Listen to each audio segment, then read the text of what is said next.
It's doing that,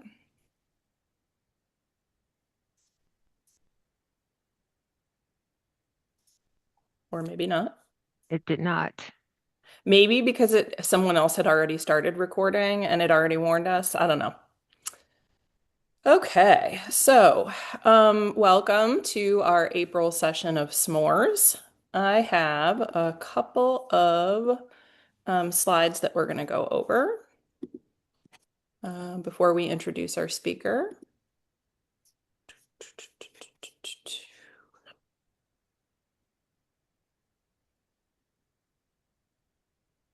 All right, can you guys see the slides? Yes. Okay, so we're at the s'mores session of Cleveland Give Camp. For those of you who have not attended one of these, this is a sort of new programming from the people that bring you the annual Give Camp hackathon build event. We started because we wanted to engage with nonprofits throughout the year, not just one weekend per year. So we've been inviting some guest speakers to come in and talk specifically to nonprofits, but anybody who's interested in the topic, about how they can enable technology to help their mission. Um, so a little bit about Give Camp. We've been around for more than 15 years. Every year we have an annual event, which is a weekend long. We bring in nonprofits in person to work with teams to build tech solutions that will help them, in their daily lives. Our event this year is July 17th through 19th, and it is at Highland in Westlake. Applications are open now. So if you go to our website, clevelandgivecamp.org, you'll be able to click on a link to fill out our application. It's pretty easy compared to other grant applications I've seen. I would say it probably takes 45 minutes to fill out, and that's, digging in for your IRS determination letter and your tax forms and things like that. And then just kind of talking to us about your vision for how you think technology can help your nonprofit. Applying earlier gives you a better chance of being selected than applying later, just because we start reviewing applications as soon as they come in. So we will keep applications open until May 15th or until all spots are filled. So if you haven't applied yet and you're thinking about it, get on it. I do want to tease our next s'mores topic. Next month, we will have Catrice Williams talking to us about payment processing. So, if you process payments of any kind on your website, donations, ticket sales, merchandise sales, anything that you do with payment processing, she's going to help us understand a little bit more about how that works and how we can save some money doing our payment processing. So this is going to be a really good one. I will put a link in the chat to register for that one if you haven't already. But that's next month. This month, we are going to talk to Brenda Malone. She has volunteered to talk to us about SEO, so search engine optimization, and changes that you can make to your website to allow people to find you better than maybe they're finding you right now. She is an internationally recognized SEO expert and was actually named one of the world's top 100 leading SEO experts in 2023. So this is a really nice thing to have this level of expertise to talk to us today. So I am going to let Brenda take it away. Thank you very much, Shannon. I'm sorry it's Saturday and you guys have things to do, and I totally appreciate you coming out to see the talk today. So I won't talk long. Um, Let me share my screen. A little bit about me. I don't mind interruptions whatsoever. So if anybody has questions in the middle of a slide or anything, feel free. Shannon will help you raise your hand or however it goes. I don't mind interruptions whatsoever. And also, this is going to be a narrower SEO talk than I would like. If I gave the full tech talk, you guys would probably go back to bed. So this is just going to be kind of like superficial things you can see right away and do to your website. And if there's interest, I'd be more than happy to come back and go into depth on any subject, specifically how to implement these things on your various websites. As far as if you have a WordPress site or Squarespace or Shopify, I can do that at a later point. So also put those comments in the box if you want to go more into depth and you want me to either tape a session or come back for another session. All right, let's get going. Uh, uh, Shannon already told you who I am. I was a traditional marketing communications person for 20 to 30 years. So I was cut my teeth the hard way without technology, without computers, believe it or not. Sad to say. But I made a career shift about 15 years ago, and I went into SEO, web development, and general digital marketing because the field just fascinates me. It connects the whole world, and it's just a fun time to be involved with technology. I've been at many agencies, small agencies, large agencies. I've The last website that I did a big audit on was, believe it or not, Adobe. I've audited Adobe site and gave them opinions on how to fix their site. So I've worked with very small from when I was at Advanced Local at cleveland.com all the way up to being a senior technical specialist for enterprise Fortune 500 websites. So hopefully I can bridge kind of that gap and come down to a level where people can understand the technology and I won't bore you with the details. As we know, the website, most people think that it's just a brochure, throw it up just so we have a presence and people know and it gives us authenticity. But it's more than that. It serves as your link to the public, to your donors, to your clients, to your volunteers. It's become probably one of the more important assets of an organization. Uh, a brochure can just give you basic information about an organization, the mission, who we are, where we are located, how you can help us. But the search engine answers so much more. It answers people when they have a sincere question and you are a captive audience, a captive person that they are trying to reach. So it's critical that you are engaged with with your public. And one of the main ways that they can contact you will be through the web, unless it's word of mouth or everybody knows about, the Cleveland Foundation and things of that nature.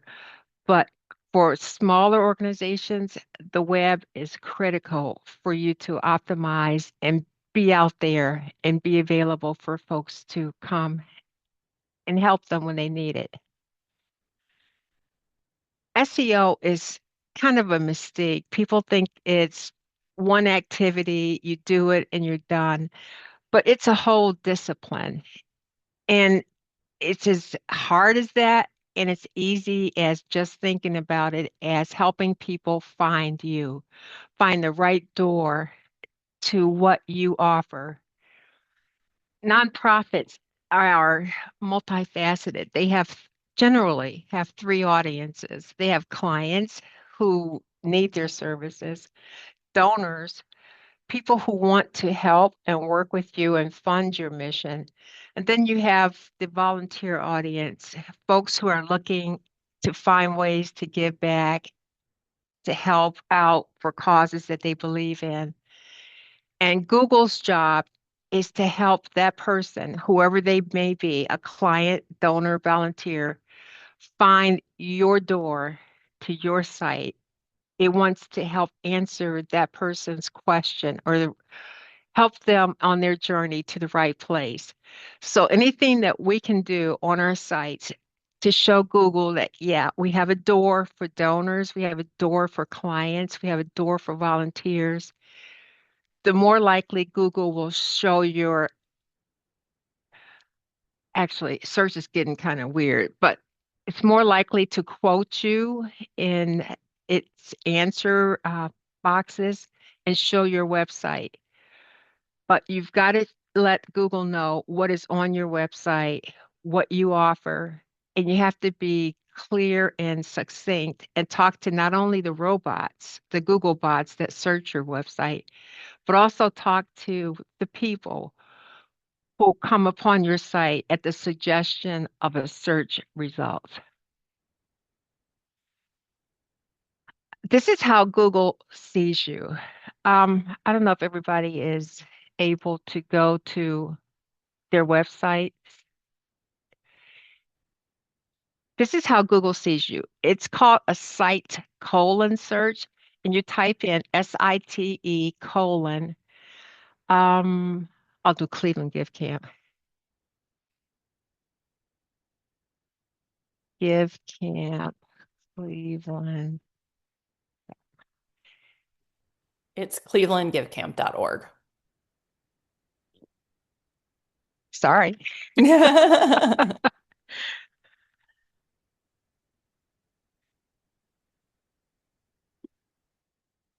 This site colon search, it's kind of a secret weapon for SEO people.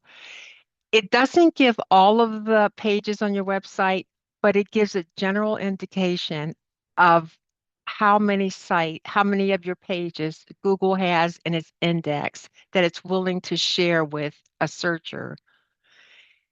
If your website does not show up in here, we've got problems.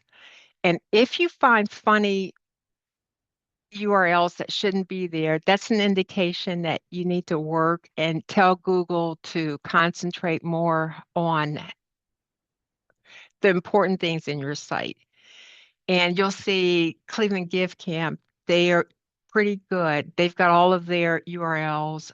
They are indexed, and there's probably about 14 or 15 pages.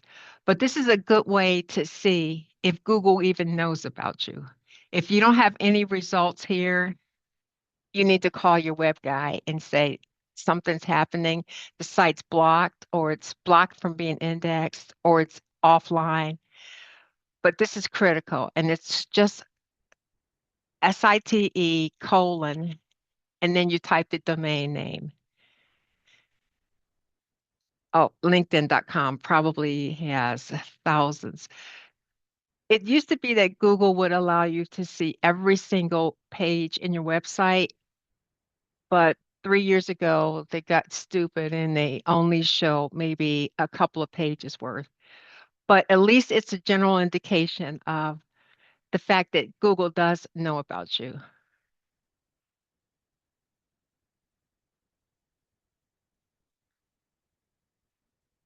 Um,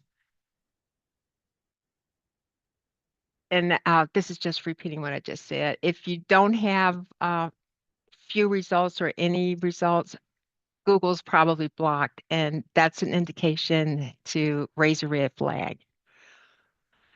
As far as the URL structure, this is probably one of the more important things of SEO.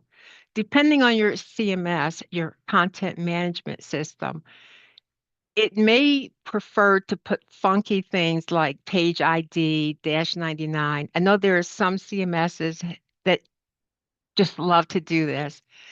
That doesn't help at all. Google has no idea what page ID 99 P123 is about.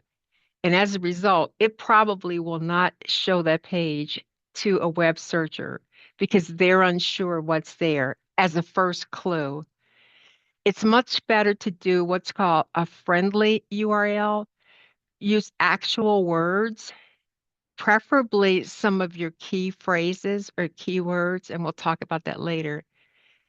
And that really, really helps all of the search engine bots from the AI search bots to the Yahoo.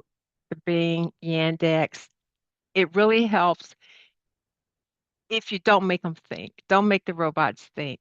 So if you have a choice, ask your developer to not use code or words that don't matter, that don't mean anything. And that's going to help you get a leg up on the search. Labeling the doors. As I just told you, the nonprofits have many doors that people need to go through. The first indication when somebody searches, it's going to be the page titles. Google will pull those page titles and show them in the search results. This is not something that happens magically.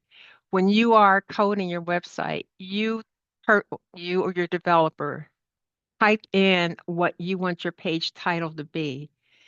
And these are very important that you do that. Otherwise, Google will guess and put a page title there that it thinks your page is about. But we don't really want Google to think. We want to be firm and tell them this page is about family support. This page is about health and human services grants. And it's very critical that you fashion one a page title that includes your keyword phrases and preferably where you are located. And that just helps. The better choice here on this page is probably the bottom one where it says Greenleaf Family Center dash Akron. That actually gives a location and hint of what the URL is about. So go check your page titles, put your organization in search and see the site colon search and check out your page titles and see if they make sense to somebody who has no idea what the organization's name is or where they're located. Brenda, when we're doing a search like that to sort of test SEO, is it important to be using like incognito mode so that you're not defaulting to searches you've done before? You know what I mean? Like if I've visited a site, it's more likely to show up at the top of my search results, right? Is For the site colon search or for just a general Just search? general searching. Is Um, that too deep of a question? no, no, no. It as in all things SEO, famous last words, it depends. Okay. It depends. If your constituents are local, it's kind of okay. Okay. It doesn't really. Okay, I'm going to say that would help. Okay. That would probably help. So that's a thing that I do just for everyone else's benefit. Do If it incognito window. Yeah, if I'm checking to see how a site is going to show up that I've already visited, I'll open an incognito window so that my computer doesn't know who I am or my browser doesn't know who I am. And it's a better representation of what a new person searching for my site would look like. True, true. Although Google has been cheating. It Ah, says Google. incognito is kind of quasi incognito. Okay. Are we surprised? Yeah. No, not at all. A good page title has three different things. It's got the target audience, the service that you guys offer, and then the location. And I've given some examples. For example, for clients, if you want to attract them to click, everything is about making that person click.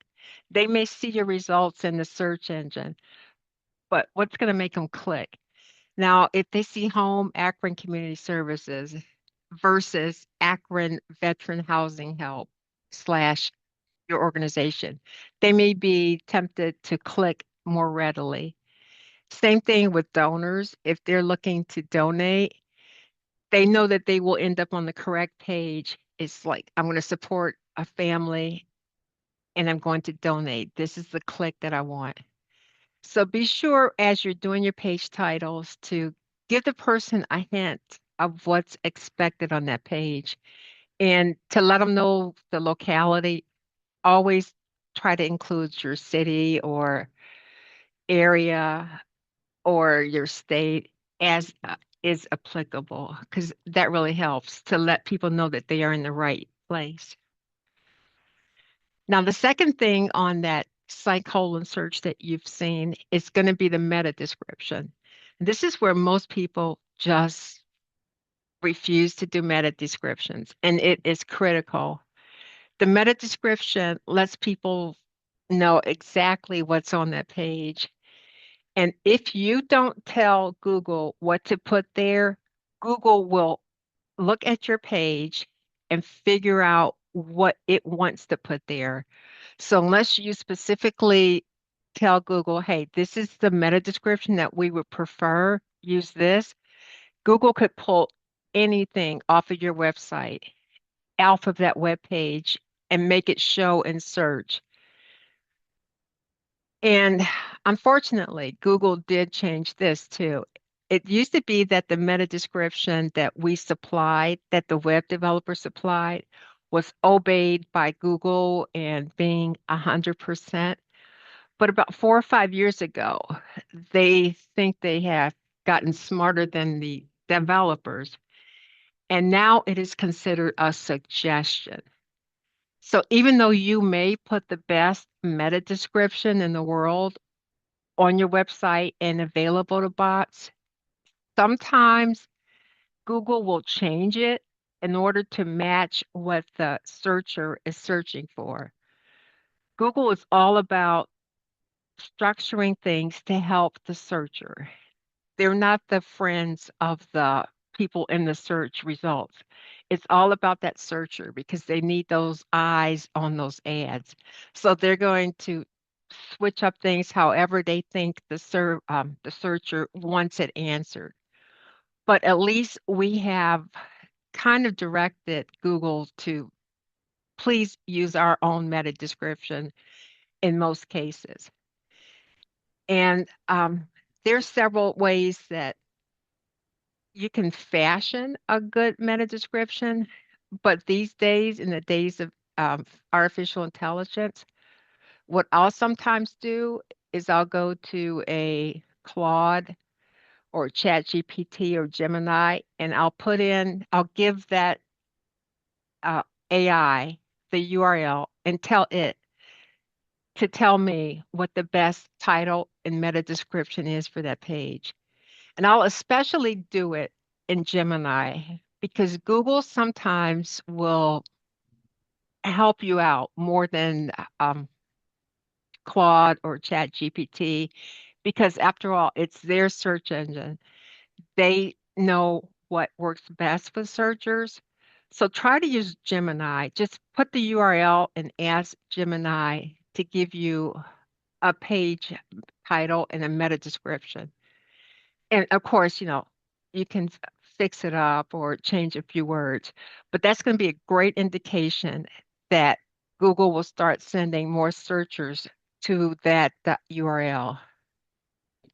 Brenda, there's some discussion in the chat. Can you explain a little bit to the question was specifically around WordPress, but I think we should probably address, things like Squarespace and Wix and things like that. Where would a nonprofit find the place to put the meta descriptions on their website? Uh, that is so CMS dependent. Okay. Um, WordPress, there are SEO plugins. Okay. Yoast, Yep. Carla already uh, put the link to Yoast in the chat. yeah, he by default they are the winner. But there's SEO Press. Those SEO plugins provide on each page that you edit or write or introduce in like a CMS such as WordPress, that SEO plugin supplies a box for you to type in the meta description. I should have brought up my website. I have. I'll bring up one later on. Sure. But that's something that your developer if you have one, I know that it's a luxury to have a developer, but most CMSs, once you add a SEO plugin, be it a Squarespace or a Wix is pretty popular too, or WordPress, use your SEO plugin and follow their instructions for doing so. Great. Thank you. No, you're welcome. Okay. And there's some Chrome extensions that will help you look at your meta descriptions on your pages. I should have said. The first one I'd like to look at are, this is for example, let's go to a web. Let's go to, which one is this? Well, we can go to Fat Joe's. This first extension is called SEO Checker. And I'm going to give you guys a link to all of these extensions. What it does is I was on that page, Fat Joe's, and I just clicked the extension, and this one is SEO Checker. And what it does is it, for free, across the website, and it'll give you a report of every page that is missing a page title or page meta description, and you can export that list and then and stop crawling, see results. And then you could do it like in an Excel file and then give that file to your developer. For example, it's going to tell you, do you have page title set? And it's going to show you all of your page titles. Are the page titles unique? You should basically only have one page title per page per site, and they shouldn't be duplicated. And the page descriptions, they don't have a site like Fat Joe, which is very popular. I'm very, very surprised and shocked that it doesn't have meta descriptions. That's awful. So there's always an extension that will help you analyze your site. And it's very easy. You just go to your site and then click the extension, and it does that for you. It'll go and search your site and make sure that you have everything that the page titles and metas are looking good on your site. The other, let's go back. There's another great extension for, uh, I happen to have City Fresh. Let's do those guys. There's another extension called, it's DigiSpot. And right away, it gives a better interface. This is on a page by page basis. It shows you, yeah, we have a title, and I think the limit is 65 characters for a title. So you kind of have to be very succinct and thorough all at the same time, which is why I like to ask AI for help. And you can see right away it's missing the meta description. And there's a lot of other things that this extension does. And I just love this extension. Half of this stuff you probably won't understand. So I could probably spend 45 minutes walking you through all of the things that you should know about an individual page. But the most important thing I want to take right now is that you can easily see without looking at code. If we didn't have extensions, you could always go and view page source and look at it through the code. But I don't think anybody wants to do that. So the easiest way is just to get an extension, and it's going to tell you about your images. This is your heading is the H1, your links, image information. And then, but to get rid of this, just do a page refresh and it all goes away. But that extension, DigiSpot AI is just great.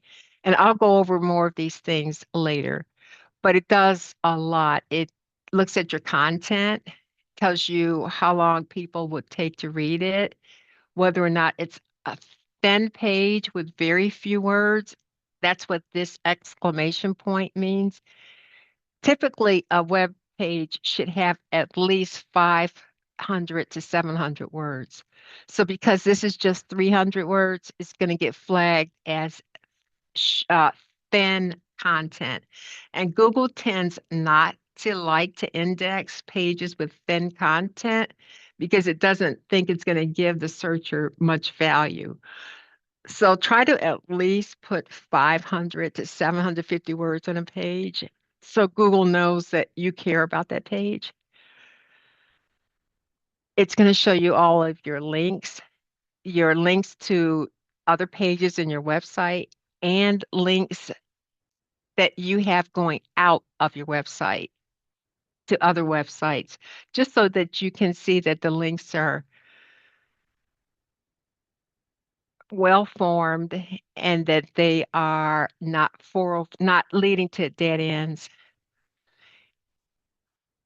It's got images, image information. It'll show you what images are there and the name of the file, and if you have alt text. But we'll get back to that. I have much more to say about images, so let's go back. And like I said, there's going to be a list of those extensions that I just used, and you're going to get this slide at the conclusion. So don't worry about copying this or getting pictures of it. Aha, this is the marvel of SEO. It's that dreaded word, keyword. Keywords used to be the pinnacle of SEO.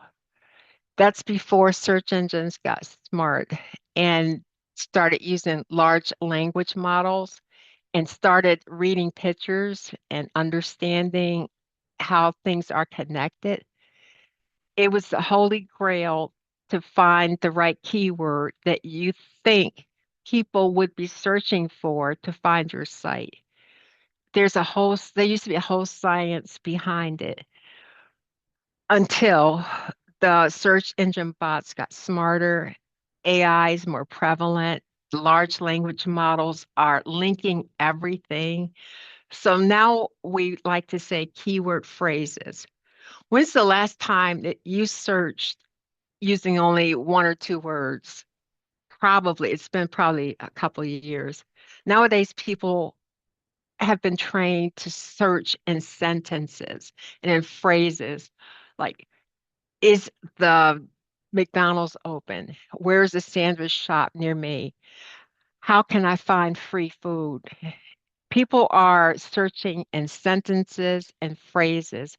So the old keyword debacle and the whole mess about finding keywords is kind of easing up a lot. And we just want to think naturally, think like a searcher. And that's how you want to answer how to fashion your website pages. And it's easier now to find keyword phrases. There's a quite a few methods, but the free ones, because these are nonprofits and I don't really want you to have to spend money. You can spend lots of money on different tools like SEMrush and Ahrefs. Those tools are hundreds of dollars per month. And I don't think it's a good spend for a nonprofit when every dollar counts. So I'm going to give you a list of free tools that will help you find those phrases that people are using to find your services, that people are using to find how to volunteer and how to donate. The first one is Google itself gives you a big hint. If you go to a Google search page and just start typing in what you think a person would be searching for to find your organization, Google will complete it. In fact, let's go there real quick. If we go to, uh, let's say I'm hungry, uh, need food in a This is a new, you know what? It's not coming up with suggestions. Let's try the, here it is. Free food. And right away, you can see that one of the suggestions is near me, free food delivery.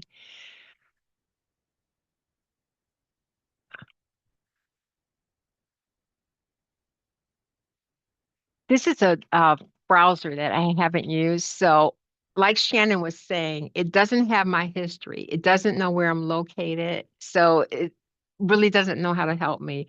But your browsers, if you do this, you will probably get more help from the autocomplete function. Let's see. Let's go charter school.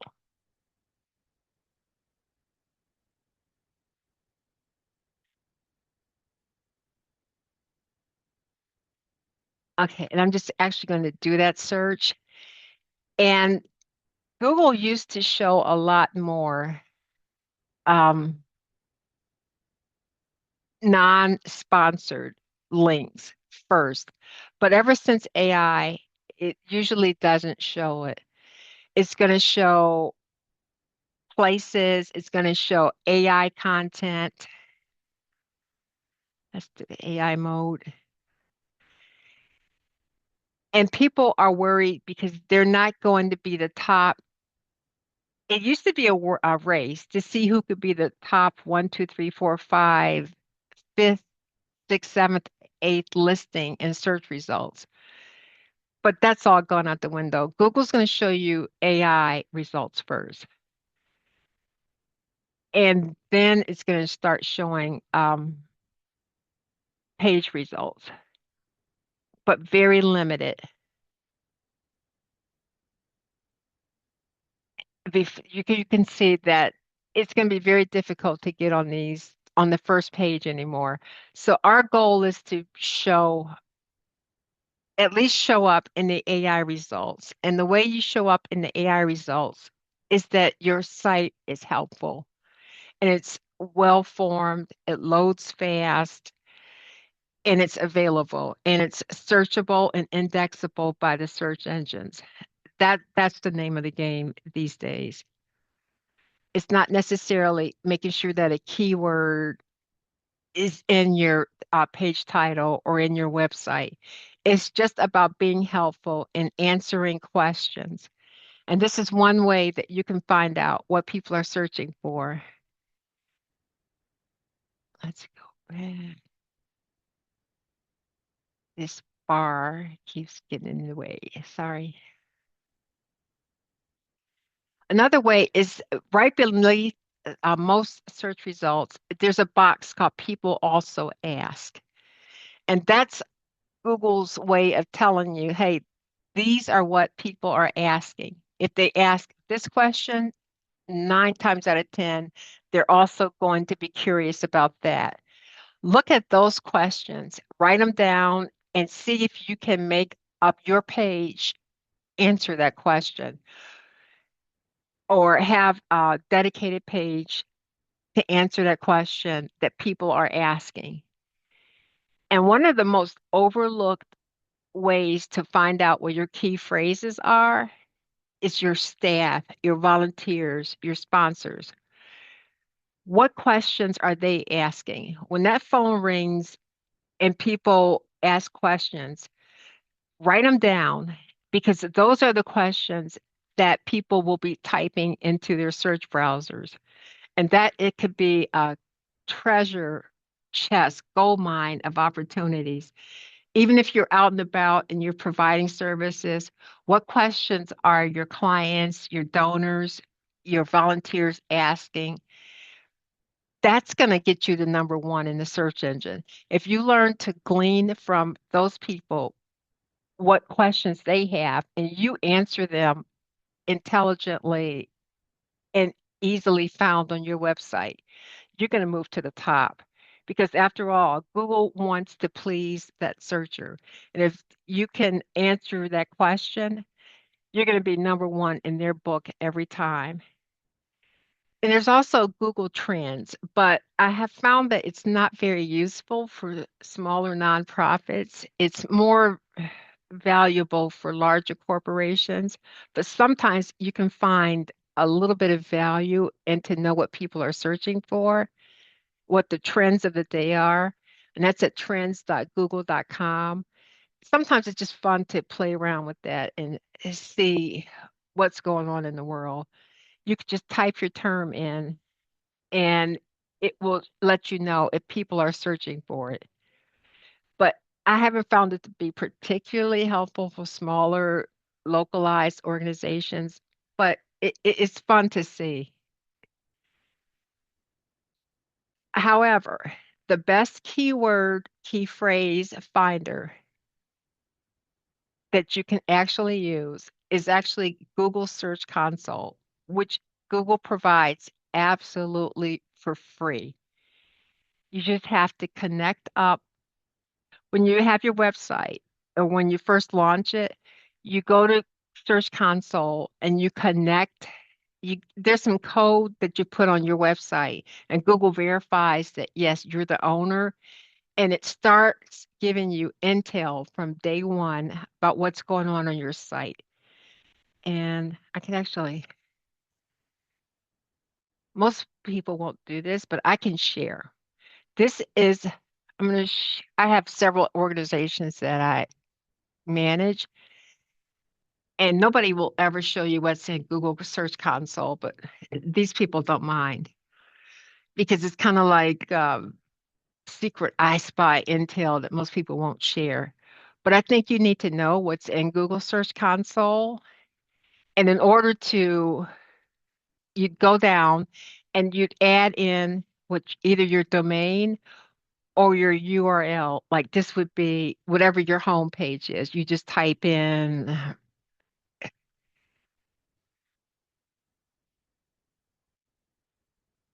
no, I'm typing the wrong URL.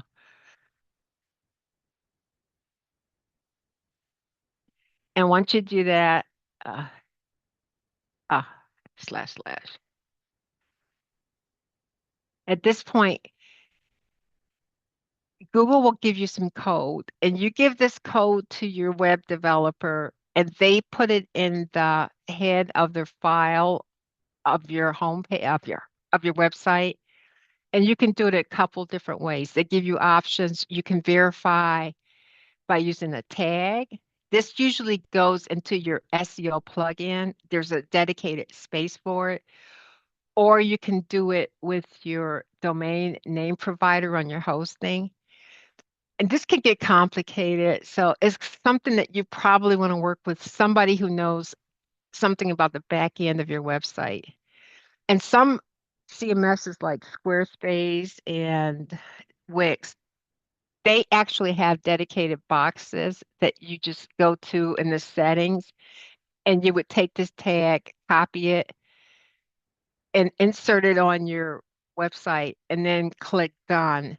And then Google would say that, yeah, you are the owner, and I'm going to give you all of this information. And this is the information that you get after a while. This is an organization, Air Pearl, they deal with helping victims of domestic violence. They're in Arkansas. And this is what Google Search Console will tell you. It tells you how your website is performing, how many clicks. For example, in the past 3 months, this website has it's been shown in search over 9,000 times, but only 352 people have clicked. They've found out that the page title and meta description are interesting enough that they want to click and find out more. So you can tell it's really a battle to make sure that those page titles and metas are very interesting and that they answer the queries that people are searching for, because this is a big gap. And they're actually very happy with the fact that out of 9,000 times being shown in search, 300 people have clicked on it. Not only that, now here's where the gold mine for finding keyword phrases. Google will tell you what people typed. to find that to be shown your site. And it's probably not what you were thinking people were searching. Sometimes they just use the organization name with the city, with the location, Pearl, Arkansas, Pearl Recovery Center, Pearl AR, Pearl Sober Living in Rogers, Arkansas. So what I would do with this list, and there's 396 words that people have typed to find this site. What I would do is I would go over wherever you have the most clicks. I would make for sure that Pearl Rogers, Arkansas is somewhere in a page title or an H1 heading, or that I actually talk about it in a leading paragraph on a page, because that's very, very popular. We don't even have to guess what people are searching for anymore. Pearl Recovery Center, I'd make sure that I've got a page for that. And Google will also tell you the top pages that people go to, what they arrive at after they click the, the page title and search. The home page is pretty popular, but I'll bet you never would have thought that the second most popular page is the peer support services. And that's what nearly 3,000 of those searchers, they want to know about the peer support services. So every website can have Google Search Console for free. And this is so much valuable information. These are your keywords, your key phrases, and these are your more popular pages. So you would want to go and look at your homepage to make sure it's tip-top shape condition, it loads fast, it's organized well, because that's where your gateway, where most people are coming in at. It also will tell you what countries the searchers are at. 9 times out of 10, you're going to have the US be the most, but believe it or not, it's got a big presence in India. Why? We don't know. But if you do see that, like Australia is beating out the United States, you want to go look at your site and see if you could be misdirecting or something in there is not quite kosher. So this also helps you know that you're doing the right thing on your page. It also tells you what device people are using when they're visiting your site, when they're clicking. And out of 4,000 impressions, 199 are on their phones, 153 are on your desktop. So this is why you want to make sure that your mobile presentation is top notch, because more people are searching from their mobile phones than from desktops. Uh, Google FUBAR this a while, so the search appearance doesn't work. And this is just breaking it down by day. Day by day, it tells you how many people clicked and it comes up. It was 98 times that your website was shown in search results. 7 people clicked, so that gives you a click through ratio of 7.8. And it tells you the position that you are on the search page. You were the eighth spot on the web page. So you can go and try to do things to better optimize a page. So maybe you could move up to position 2 or 3. So Search Console, it's worth it. If you don't have it instituted on your website, that's probably what you want to do Monday morning. First thing is have your developer institute Google Search Console, because it's critical. It gives you a list of all the pages that Google sees on your site and that it has indexed. And this is a critical marker. If you see that the number of pages is starting to go down, something's wrong. There's a technical glitch, unless you specifically remove some pages. That's an indication that your server's timing out or something is wrong with your website and you need to go and fix it. And Google will actually not only tell you how many pages they're indexed and how many pages they have not, and they'll tell you the exact reason. Page with redirects. It's not going to index a page that is going to be redirected someplace else. So what I do is when I see that, I want to go back and I'm going to look and see, should these pages have been redirected? And is there a mistake on our part? So I'll one by one, I'll look at these pages and then you want to click, if you click the Google will tell you so much information. It'll tell you that this page will not be shown in search, and it tells you exactly why. Um, it's in this case, it's saying that it's the same as another page. You, the developer, has told Google, hey, this page exists, but we don't want it to be considered the main page, so don't index it. So that's why this page is not being indexed, and it's okay. It's nothing to have an alarm about. What is more important is your 404 pages. That means that somebody types or clicks and they get to a page not found. These pages you want to fix if they should be fixed.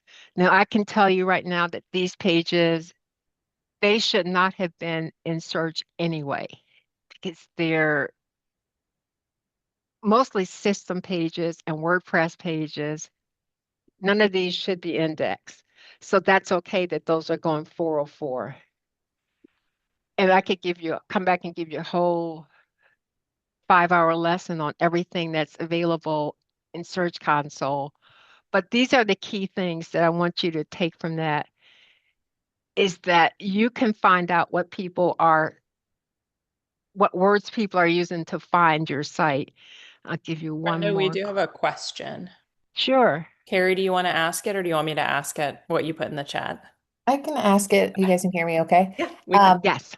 so I know with things like Google Analytics, it takes some time once you set it up and get connected for it to really start gathering data. Is there a time threshold for Google Search Console? I'm going to say that SEO phrase, it depends. Sometimes it depends if Google likes your site. I'm going to be perfectly honest.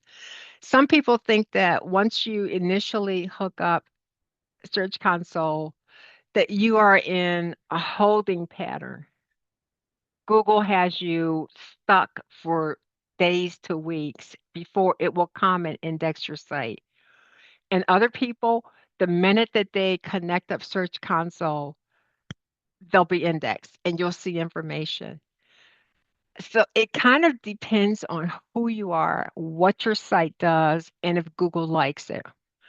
Some people have been in Google Search Console jail for a month, and it can be frustrating. So there's no answer to say it can only take an hour, a day, a week.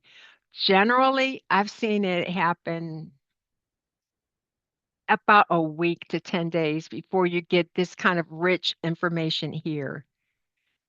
You will be connected right away. But before Google will show you this information, it's usually a matter of a week, 1 to 2 weeks.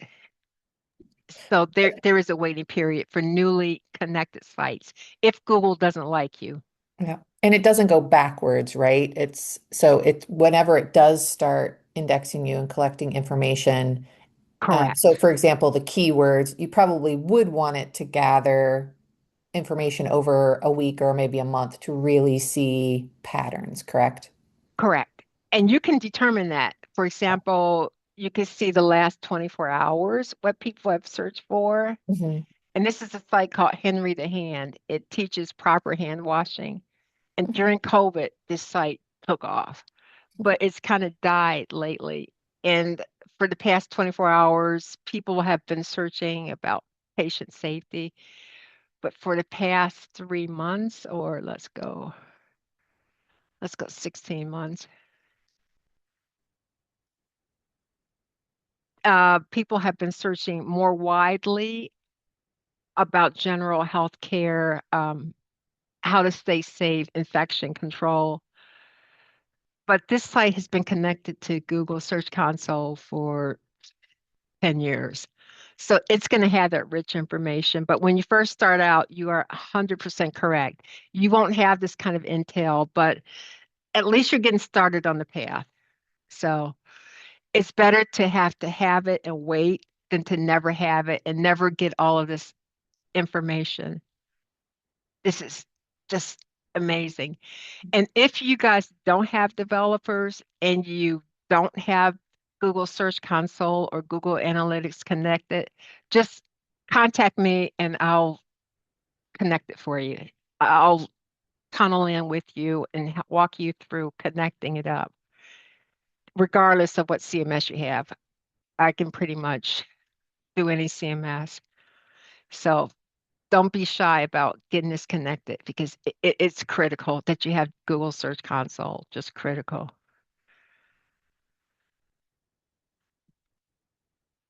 And again, it's going to help you determine what people want from your site and things you never even thought you could target. People are amazing what they type to try to find you. Basically, SEO, you have to think of it from a mindset of helping. And you have to use language that people understand, that people are typing. A lot of marketers and website developers and such, they like to use fancy, especially nonprofits. And God love nonprofits. They are the backbone and yeah, give is in my nature. They like to use mission-driven words, fancy words that help them get grants, but don't help them get website visitors. And some examples that I have here are, socioeconomic intervention. Now, you've seen that on a website, on the front page. Just say what it is. We help local families. We have temporary housing, free food, job skills, mental health. Don't do the jargon for marketing and grant writing on the website. Unless you have specific pages that funders are looking for, and you can put those away from the home page and give them a page specifically where they are looking for that language. But generally, talk like you're talking to a guy on the street. And it's hard sometimes because I used to do that. I was a grant writer for 10 years, and I made sure that I put the grant information on the website. I was typing the mission statement as a big hero until I learned better. And here are some examples. These are a couple of sites that I found. On the left, this is what the actual website says. Your future, our purpose. Who knows what that means? I have no idea what they offer. So I rewrote their hero headline. Now it's crystal clear what this Working Wardrobes organization does. Career coaching, professional clothing, and it's at zero cost to people. This was mission driven headline for the hero, which is great. The nonprofit people, they love this. This is our mission. It's there. But connect to the person that's searching. They're going to click more and understand immediately when they come to your site. This is where I want to be. This is what I need to help myself. And it also helps volunteers. They know what you do. They will be more willing to volunteer. Another example was Stupid Hero. This organization does so many things. Its homepage, this is its current homepage on the left. The big welcome. Thank you. I know I'm welcome, but I don't know what you do. So I rewrote their hero. They have food, shelter, clothing, healthcare, all for free. You're going to get more people and Google bots. The robots are going to be more interested in the page that it exactly tells them what to do. Don't make people think because people won't think anymore. Get away from the welcome, the one word, the mission driven heroes. Tell what you do in their language.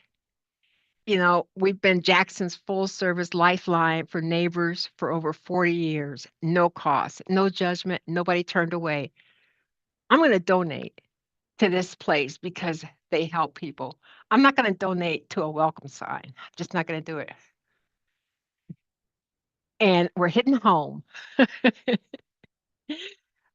Love Cleveland Give Camp, that been here 100 years. Bless their hearts. They are empowering nonprofits through technology. That's a worthy mission. Thank you. God bless you. I'll donate my time, energy, and talents, but I don't know what to do. So forget that 1032. I don't know where that came from.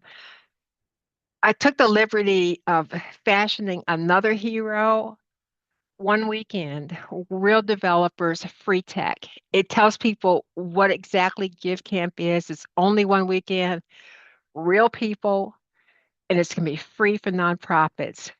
Join us in July. The Google I love bots it. will love this, and they'll show it. I love They're going it. to show this in search. Yeah, this is all helpful. SEO is so related to CRO, conversion rate optimization, that the two go hand in hand. Even though it's not necessarily SEO, but allowing people to be productive on your website, to be interested. Otherwise, somebody may see the first one, empowering nonprofits, and they, yeah, yeah, yeah. And then they're going to click away and go back to the search results to find something else.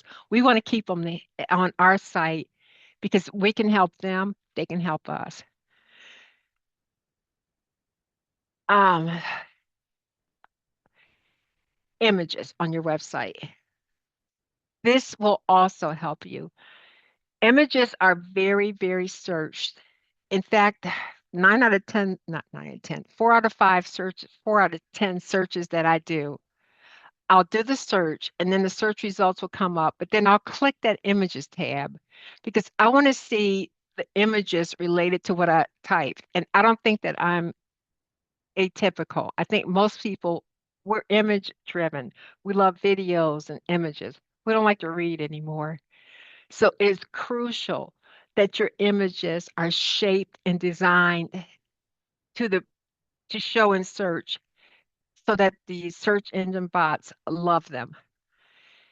It's very, very, very important for accessibility also. There are a lot of folks that are using screen readers, and also it's a ranking signal. If in fact your accessibility is not there, you are tended to be shown lower in search because Google knows how important accessibility is these days. And you can get sued. People are suing people for inaccessible websites. Uh, you hear horror stories every day. Some little poor organization was targeted by a person who couldn't read their website using a screen reader, and it's costing thousands of dollars. So accessibility is very important from a search engine standpoint and from a human accessibility standpoint. Images are crucial. Most images, when people put them on their websites, they don't think about what the name is. They take them from their digital cameras or from their phones, and they've got weird names like IMG 4892. Google has no idea what image 4982 is about. Much better to say, this is a volunteer handing out groceries at a community center. It, it takes effort. You just can't easily, most people just take the pictures that they take and just put them on the website. I'm going to say take them and put them into your file folder. And from that point, you can actually click and rename the file name. So make it a habit of renaming your files that you put on the website, just so Google knows and the other search bots knows, and that people who have screen readers, they know what that photo is about. Um, for example, Google will see on the right, you'll see two photos. Both of them are dogs. And if you don't have any alt text, Google has no idea if these pictures are important. They don't even know if they relate to the content on the page. And as a result, the search bot is confused. And when the search bot is confused, it goes to the next site who has instituted alt text. And the search bot doesn't have to think. And also for screen readers, it's just a it's just natural. You're going to have to put the alt text. And usually you put your alt text on as you're uploading the photo to your website. As you hit the upload, there's usually a box for you to hit where you can type in your alt text. And it's not too late to retrofit. In fact, you can make your mission to go page by page, do one page on your website a week. Go back and look at every image, and if it does not have an alt text, write an alt text for that image and either personally put it on the website or have your developer institute that alt text. It is that critical.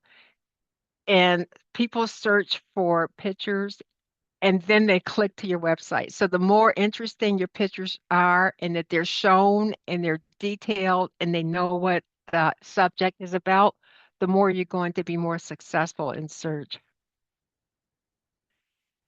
Also, it's a thing called HTML. Google comes, not Google only, all the search bots, they come to a web page. They don't know what it's about initially. So they have devised, since the beginning of HTML, there's a nomenclature. You use they're called H1s, but they're kind of like headings. H1, H2, H3, H4, all the way down to H6. Generally, you want one H1 per page, only one, only one. Most pages have like 30. It's because they don't know any better. But now you know better. So you can help your developer out by saying, this is the only page, the only headline that it's the most important headline on our page. It's the only H1. Sometimes developers, they use H1s for styling purposes. They look at that and say, oh, I want that to be really, really big type. So I'll make it an H1 so that it's big. That's a mistake. An H1 has meaning, not necessarily size meaning.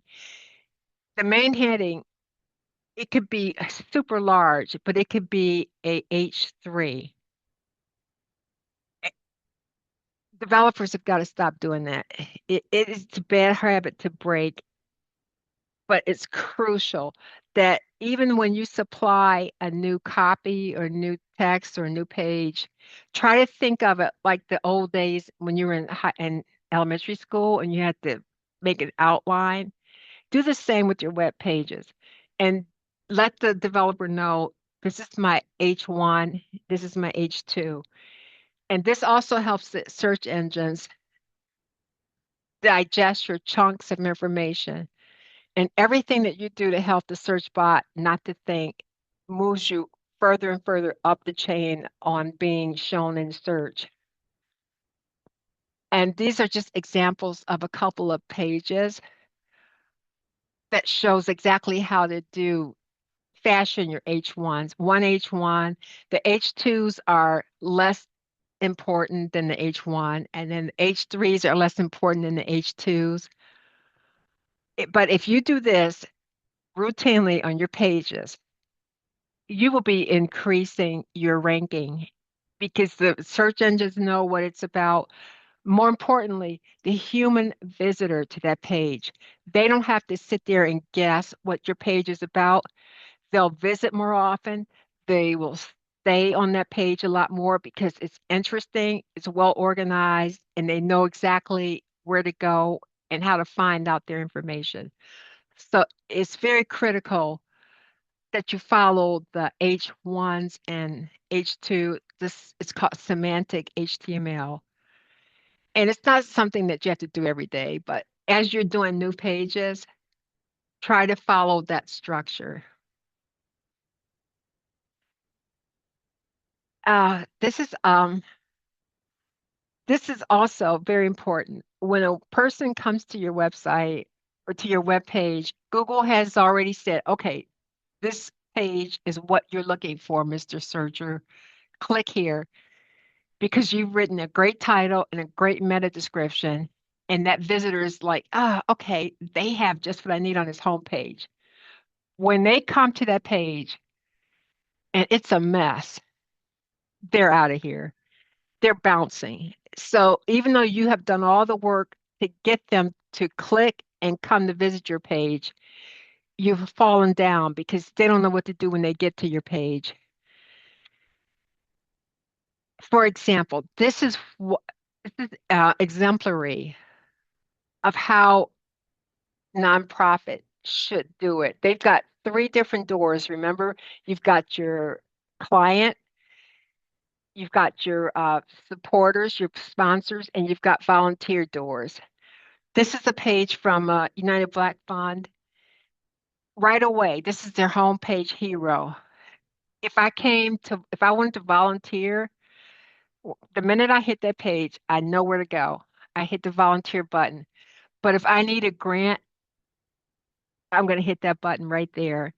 If I want to give some money or sponsor something, it's very evident what to do when you get here. And this is something that every nonprofit has got to do. They've got to make it easier. In addition to getting rid of the mission-driven statement hero, make it easy for people to see exactly where they need to go. And then you can go further into detail for each section that the person lands on. I think I had a, I did have a good, here's a couple of doorway sites. Oh, this thing gets in the way. For example, goods banks. And I had no idea this site existed, that people were doing such good things in Northeast Ohio.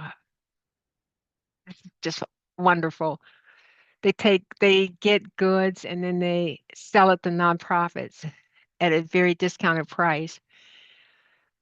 They've got exactly where to go. If you're a nonprofit looking for goods, you go here. Corporations who have leftover goods and they'd like to donate, you go here. But if you want to help volunteer to organize, you go here. This is critical for nonprofits. You have to allow people to see where they need to go in a hurry, or else they're out. They're going to go somewhere else. Cornerstone Help, they did a great job, not only with the doorways, but with their message. They didn't put a big mission statement. It's just, we're going to grieve together. Come here. And they've left a map. Maybe you're here for a group, spiritual care, memorial groups. Instead of a lot of prose and retyping your mission statement, give people a map immediately when they come to the homepage so they know what to do and where to go for what they need. By the way, we also have professional training. If you want that, this is that, and volunteer or else get our services. These things help your website for dwell time, and it helps the person find what they want. And when people find what they want, Google is noticing, and they will show your site in search results and in that AI box, and you're going to be very successful.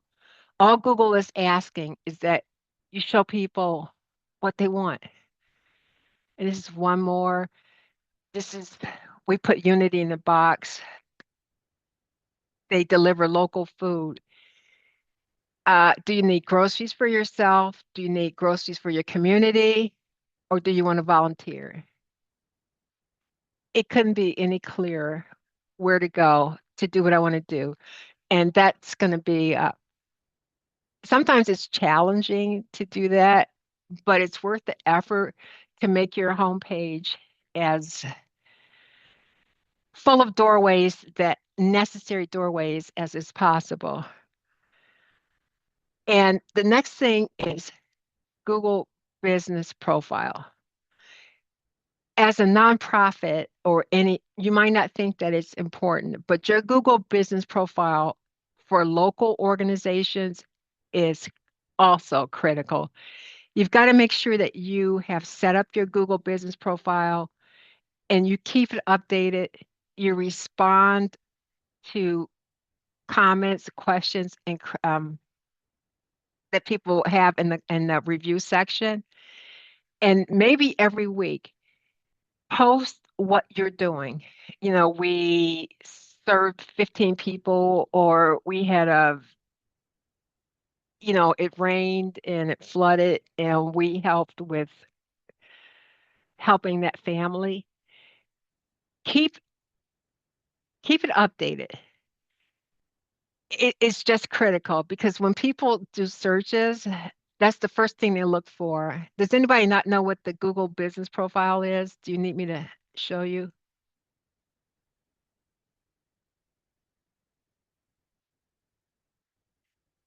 I can show you at the end. I've got a couple examples. Carla did mention that their nonprofit has used it and it's helped a ton. Perfect. Perfect. People, that's what I do. When I do a search, like when I'm looking for a store or restaurant, I need to know your hours, your location. It is critical that you keep that updated, that you interact with anybody who happens to leave a review. Just critical.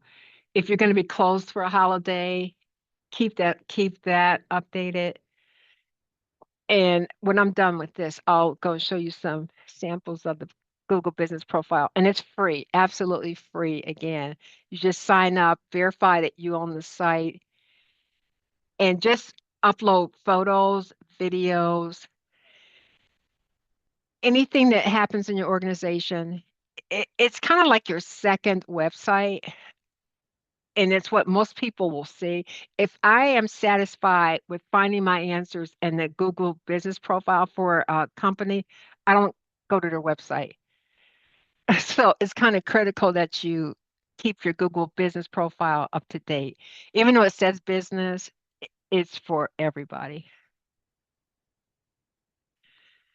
Another more important facet to being found in search is a popularity measurement. Google tends to show you in search results the more popular it thinks you are. And that popularity is achieved through backlinks. How many people, how many organizations, how many websites, how many social networks are linking back to your site because you have something interesting that they want to share?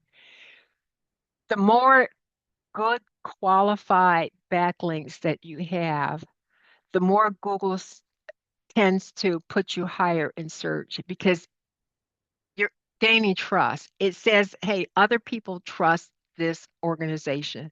So let's show it more in search. And the only way that they know how to do it at this point in time is to judge by the number of backlinks, people linking to your organization. Uh, and all backlinks are not equal. Google and other search engines, they value more, they put more value on if you get a link from a government website, from a local news website, local city governments, libraries, school, universities. In other words, people who have automatic authority. The more those people link to your site, the better. Yeah, you can have, different people and groups and blogs link back, and those are great. But try to get more links from the Chamber of Commerce or other county businesses, libraries. And it's kind of easy to do. If you offer something that you know that the library patrons need, contact that library's director or their web developer and say, hey, we have this service that we think most of your patrons would need. Can we give you a blurb and a link back to our site? You can also pitch a story to the newspaper. If you've done something good for your organization or something, a milestone, go back to the old-fashioned public relations angle. Write a story and see if the local newspapers or community newspapers will publish that story, and it includes a link back to your site. You can also make sure that your profiles are up to date on other directories like GuideStar, Charity Navigator, just to make sure that Google knows that you are legitimate. If you have a website and nobody is linking to it, Google's going to say, I don't know if we trust this site. If nobody's going to link to it, we're not going to trust it. We're not going to show it in in search. So just make sure you get reputable link backs as much as you can. And sponsoring events is a good way because you get lots of people who want to sign up. So they will put your information on their site and hey, if you want to sign up for this 5K marathon, go to this site. It takes a lot of effort and some people will pay thousands of dollars for one link from, let's say, the Wall Street Journal. We don't have that kind of money, so we've got to do it the old PR fashion way and just reach out to people and basically just do good work and have a website that has resources on it. If you have, uh, remember the old calendars they used to give the council people at the beginning of the year, important numbers to call, all on you put it on the wall. Why don't nonprofits do that? Develop a resource page that's got, yeah, if you need food, if you need housing, if you want to join our knitting group, these are where you go. This is the number you call. Put those resources on your site. Trust me, people will link back to those useful resources like crazy. It will go viral, and it's a worthwhile PR effort. Also, you want to be sure to include your locality in your most of what you do. Your H1 titles, your page titles, somewhere in your beginning paragraph, make sure that you put the location that you serve somewhere in there. Just so that the search engine bots know that, hey, you provide homeless people food in the Cleveland area. Otherwise, if you just say we provide homeless food, they don't know where you are. They've got to sit and guess and figure out, well, if their website is based in Cleveland, maybe they're talking about Cleveland. Don't make people think, don't make the search engines think. Put it in your headlines or in your opening paragraphs what area you serve. And this was more about Google Search Console, but we went over that pretty thoroughly. The valuable information that it shows, the number of page views, the time on site, the bounce rate. There is one more thing that it does show that I did not show, and it is the backlinks. It will show you who is links to your site. Um, it shows you the sites that are linking to you, academic journals is linking back to Henry the Hand, semantic scholars. Let me see if I can find somebody else. AR Pearl. Google is so helpful. It shows you rehabs.org. They're linking 82 pages on their site are linking back to this domestic violence site. LinkedIn, make sure you claim all of your social profiles and link them back to your website because those count. Arkansas.gov, this is a very valuable link to have that they got a link from arkansas.gov. And you can actually see uh, the page that links back to you. And let's see if we can find out.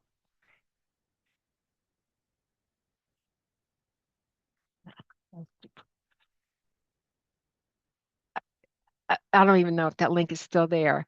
But to get a link from a government site is just the cat's meow.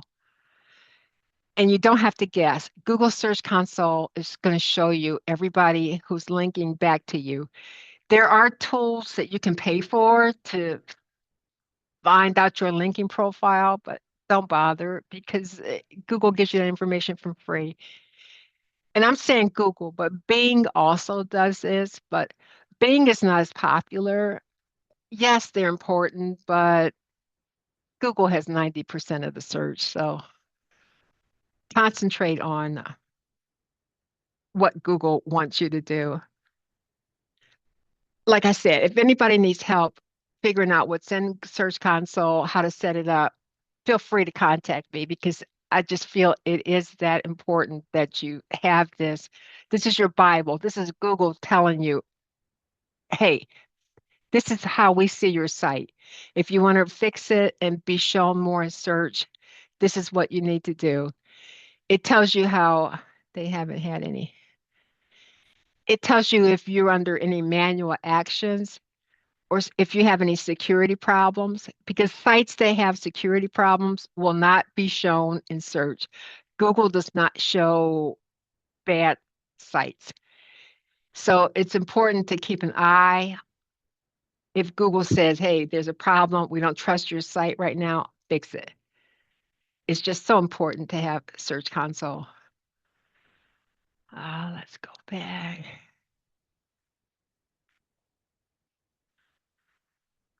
And City Fresh, God, are they in the audience today? Hi, yes. Thank you for Mhm. allowing me to look at your page. Uh, Anybody who has a browser, if they a browser available, go to cityfresh.org. I guess I should show it real quick.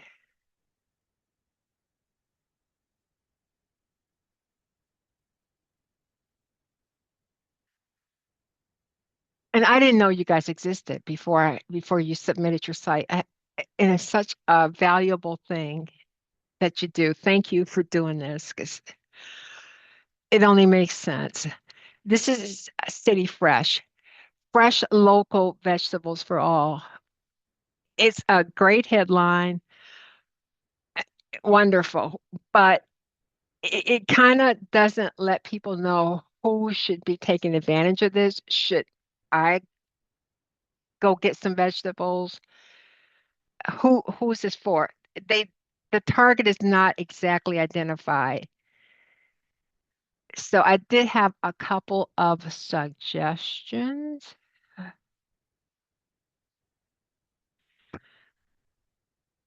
What I would do to help that homepage is first to define what exactly the fresh stop is. Add a visual, what happens? What is the fresh stop thing? You order online, and on the date that you are given, you arrive at your designated location. You bring the bag. I would not have known to bring a bag. And you fill the bag yourself with with fresh vegetables. I don't get that from the existing page, but it's very important. Oh boy, I did that, didn't I?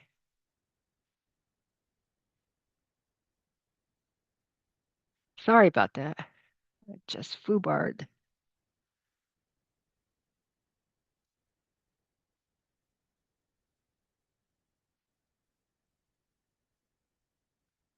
Also, the income-based pricing is not very clear. I'm not sure what exactly that means from somebody who's never participated and never heard of City Fresh. And it's important that you say that it's weekly because most people, when they see a subscription, they think that, oh, geez, it's going to be a whole year and I'll have to commit to, 12 months of doing something. But City Fresh is not that way. You can order the week you want and skip 5 weeks, but I wouldn't know that right away. And also, here's a good suggestion that will take away the mystique of what happens.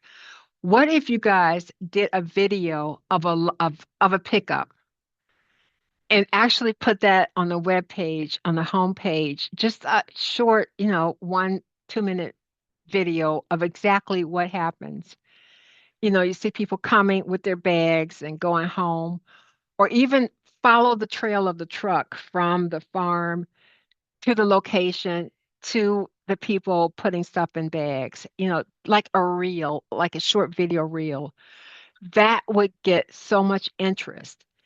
And Google would appreciate something that they could show in search as a quick summary of what City Fresh does. And you're going to be moving up to that top position for people searching food desert, um, food, vegetables in the city, or your farm people will be finding that, and the people who need food will be finding that because Google's going to give you more page time because you've made it fun for Google to show your site in search. And also, once people get to the site, they're going to know immediately what you do and how they can fit in that um, wheelhouse of what you do. And I took the liberty of just, telling AI to do a quick price comparison table so that people can actually see what a stupendous value it is. Again, people don't read anymore. The more visual you can make it, the better. Something similar to this would be so useful on the home page. Put a graphic like this with the proper alt text, graphic showing food pricing for City Fresh with as an alt text. You're going to go up in search because you're going to answer that searcher's query. Google's going to love you for that. And you're going to be quoted in that AI box. And this is just an example, just to make it easy to take away the mystery of how to participate in City Fresh. This is And so awesome. This no, is so you guys awesome. did hard. You guys did hard work. You're where the rubber hits the road. It is so hard to show up and help people and be involved with the public. This is trivial. I thank all of you guys because you do the hard stuff. I sit in a computer chair and do the easy stuff, but thank you for the hard stuff. There are quite a few websites that offer free SEO tools, and you're going to get this list. So I'm going to show you real quick.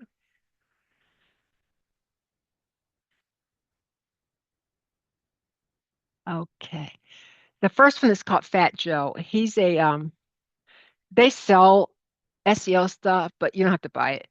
They have a free tools, absolutely free. And you can check where your site ranks. It can generate titles for your pages, not only your blog, but your any page that you have on a website. Um, If you build an infographic from one of the infographic services, it'll show you how to embed it in your site. Meta title and description generator. You just type in what your page is about, and it will develop a, title and description generator. What else does it does? It just does so many wonderful things. A clickbait YouTube title generator. Who knew that existed, right? But this is absolutely for free. And another free site is Site Guru.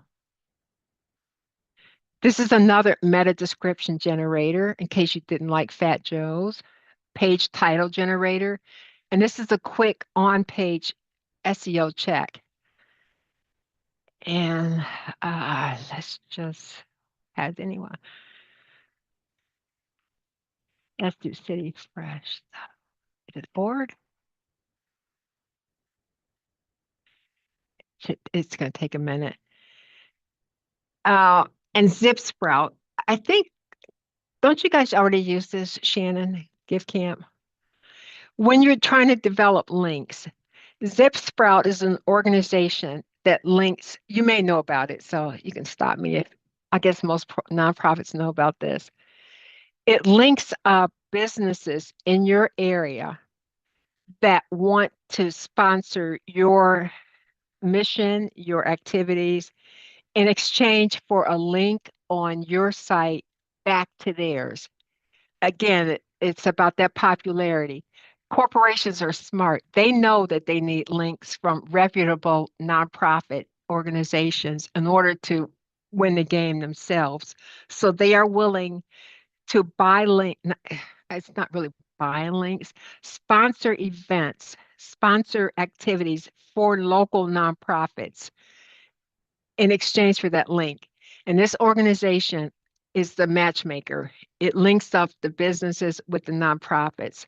So you just register and tell them what your nonprofit is about and what kind of services you have. And they do the rest of the work. They go out and they find businesses who have a parallel mission or who would like to support your mission. And they will support a program, an event, and all you need to do is provide a link back. You know, I was speaking of images with alt text. Another critical thing is every website, every nonprofit has done this. They list the people either they have helped, either they work with, or have donated. It is critical when these organizations give you money, they're looking for a link back in order to keep donating. So make sure that not this engine, this image of their logo has good alt text. Make sure that, let's see, this is an extension that shows, it should have shown, it's not going to work because JavaScript. Make sure that you have alt text that says search engine land logo, Mashable logo, SEO charity logo. Make sure that the alt text identifies what that image is because that corporation is depending on that. They're going to be more likely to come back again because you have fulfilled your mission of supporting them while they support you. So sometimes a link back is a paid issue. They have to donate at a higher level, but at least give them the alt text for your supporters. And whenever you do somebody else's logo, that's just a nice thing to do. And this is a free. Usually, you have to pay big money for SEO tools to get a snapshot of your site, and this just did it for free. And the only red warnings are, meta description is missing, which we know, and there's no links coming from your inside pages back to your home page. So you may want to go look on your interior pages and find a sentence or a word that relates to something on your homepage and just link back to your homepage in a couple of instances. The page is indexable, its page title looks good, you don't have any broken links. The page does have a good H1, looks good. So this is a free tool, and I've given you the link to it's a it's just wonderful what people will give you for free. And I use these sites like every day, all day for different things. So on how to get started, I've given you a lot of things to do. The first thing I would do is the audit using one of those free tools that I just shown, so that you get an overall view of where your website sits. Do that site colon search, screenshot what you see, make sure that all your important pages are there and that you at least are there at all. If you aren't there at all, you got a whole problem that we need to solve, and you can contact me immediately if you are not being shown in a site colon search. Uh, get your business profile page, claim that, and start figuring out ways how to update it, how to add text, how to add comments, photos, quick 20-second videos even. It didn't have to be a long video. And then rewrite the titles and metas on 3 of your most important pages. I should also say getting your Google Search Console hooked up. If you don't already have it hooked up, that's probably paramount. And this QR code leads to this. It's a resource page, and I'll show you what it is. And it's got everything that I talked about. Let's go and show you. It's going to lead you to this Excel Google sheet. And it's a quick checklist just to keep you organized on mostly what I talked about. It's going to give you the foundation, like setting up Search Console, being Webmaster Tools is also kind of important. And once you've done it, it's just you can done or it's in progress. And it's got a level of difficulty for a non-techie person. For example, checking your website speed, that is hard. That's going to be a developer thing, and it's not that important. A couple other easy things. Using a good web host is very important. Don't use the cheapest guy, because what they do is they load up the servers with 5,000 different websites. And in some periods, your site will slow down because 5,000 people are using that same corner of the website disk. So try not to you don't have to get the highest, but try not to use the cheapest. Uh, Try to make sure that your host is kind of close to your service area so that the transmission doesn't have as far to go. And also gives you a hint on how much this is going to cost, this effort. Some of them don't cost anything. Web host does cost money. And I've also given you the tools that you will need to perform this, like what you would use if you need to check your website loading time. You use GT metrics, Google Page Speed Insights, and just a whole list of things that I've talked about. Use your focus word in the first paragraph. This is that keyword phrase, which also may include your location, your city, or what area or what neighborhood you serve. Single H1 on each page. And as it's done, in progress. And there's also tool tips to help you understand what I'm talking about, and more things. And the second sheet, it lists the Chrome extensions that I've used and those pages that are helpful. And it will also, here's a link to the slide deck. There is something, there's one tool that I did not show yet that is just magnificent. And it is SEO check. No, Digi. Where is the mobile setup? This is not it. Here it is. This is not it. I am so sorry. I thought I had it in Sprout. There's another SEO checker. This is it. SEO check. I'll find it and send it out. It is a magnificent tool. It shows you your website in mobile view. And I'm sorry that I did not have it, but I'll be sure to send it out because it's critical that your mobile presentation works because half the people who come to your site are searching from their mobile phones. And I think it's been that way for a few years, but it's also very important. And you can also, I'm going to go real fast, but if you want to see how your site looked on mobile,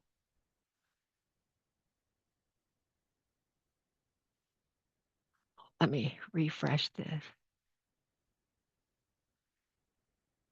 You can right click or control click on a Mac, and there's called an inspect tool.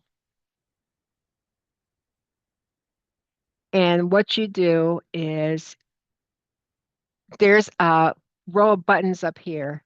You click this one, and it toggles the desktop version to the mobile version. And you can always tell it, go over here and then you tell it, pretend that this is a iPhone 10 at 100%. And this is the actual viewport of how your site will look on that iPhone. And ever so often, you've got nothing to do at lunchtime. Yeah, right. Go and see how your pages look on different devices. It even shows your like iPad Pro.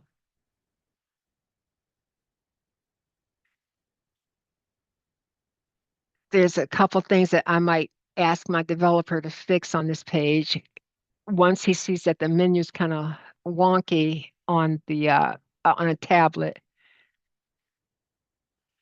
But it's also critical because if you have a website that does not present well on mobile, Google won't show it at all anymore. At Google, they've got us. They've got us. Unfortunately, they're the only game in town for the time being, and we've got to be at their mercy. So that is pretty much it.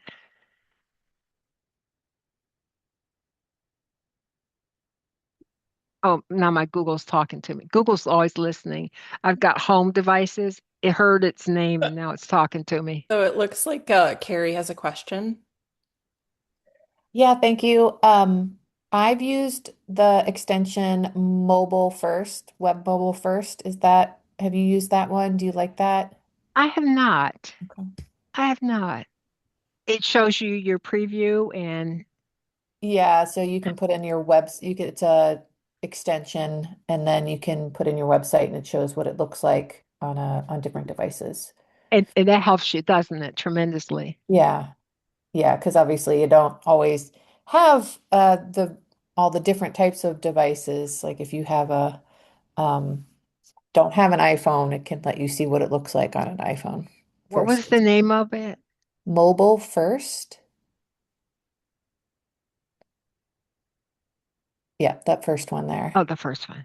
Yeah, that's what I used. Why did you do that? It doesn't like it. Oh, this is really cool. Yeah. This is awesome. Thank you. I'm going to bookmark this. Okay. Thank you. Sure. I believe it or not, last week I spent 8 hours going through extensions. There are like Mhm. 50,000 extensions, and this one looks to be super cool. Thank you. Sure. I guess let me put this in the chat if I can figure it out. I was telling Shannon, I haven't used Zoom in years, so forgive my ignorance with Zoom. Any other questions or comments? And like I said, I know this is a huge topic, and I didn't even scratch the surface, but it's Saturday and I only had an hour and I've gone over tremendously. I'm sorry. It's, I'm it sorry. was really good content though. And luckily we're recording because I think if I had been trying to make notes for myself that I would have been, furiously writing. So I love the checklist that we're going to send out. I love the fact that this will be on our YouTube channel so that people can come back to it and revisit the things that are most important to them. Thank you guys for hanging in there with us, even though we went over our hour. I think it was Yeah, I'm so super sorry on valuable. this Saturday. At least it's Saturday, right? Like we didn't try to do it during lunchtime or something. And feel free, my contact number is on the slides. If you need help with anything technical or clarification on anything I said, you can't see my shirt, but I'm a giver. Love it. I, I give, I donated, I think I'm up to $50,000 worth of donation on Taproot and Catch a Fire. Yeah, That's all I do. Since I retired, I sit and I play Sudoku and help people. that's awesome. Life goals there. So All I'm right. here. I'm available. Thank you guys so much for being here. I will send out a link to the YouTube channel once the video renders and I get it posted. And you know, rest up because Monday morning we got a big checklist to start I chatting. guess. All right. Thank you, All right. everyone. Thank you. Bye-bye. Bye.